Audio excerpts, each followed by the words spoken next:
Hi, Andrew. Welcome. Hello, Nina. Firstly, briefly tell us the strategy of A Capital. A Capital is a European fund. It's a European growth capital fund.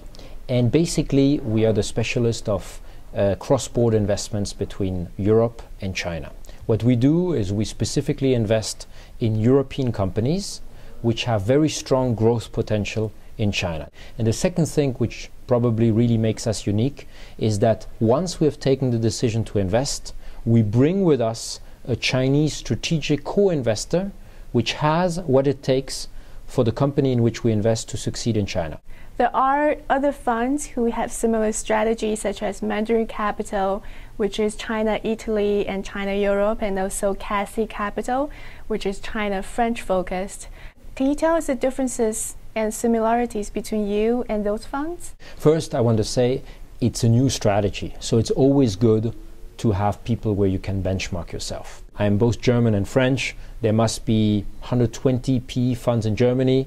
There are 140, there are actually more in France.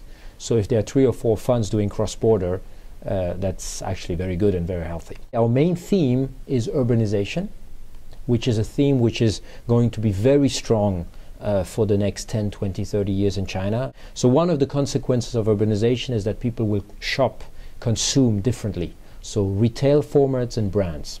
Obviously, the 2 deals we did, Club Méditerranée and Bang & Olufsen, are in this first category. Our strategy is to look at companies which have very strong growth potential in China.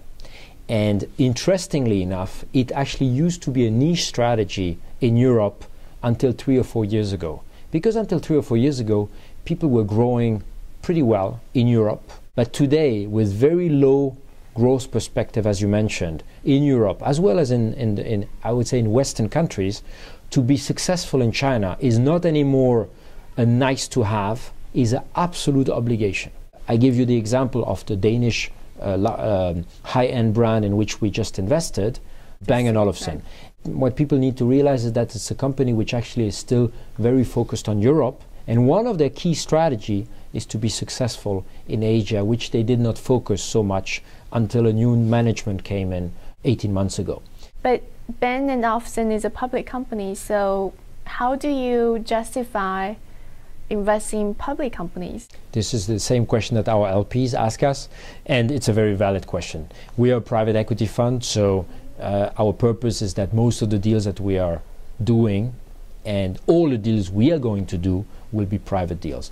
It's very simple. You know, when you start a fund, you're an entrepreneur yourself, and you need to be cautious. So that's one reason, so to minimize the risk. And the second reason we're very open about that is also very strategic, is that we wanted to do deals which are very obvious.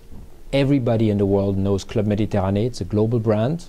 Everybody in the world knows Bang & Olufsen, it's a global brand too.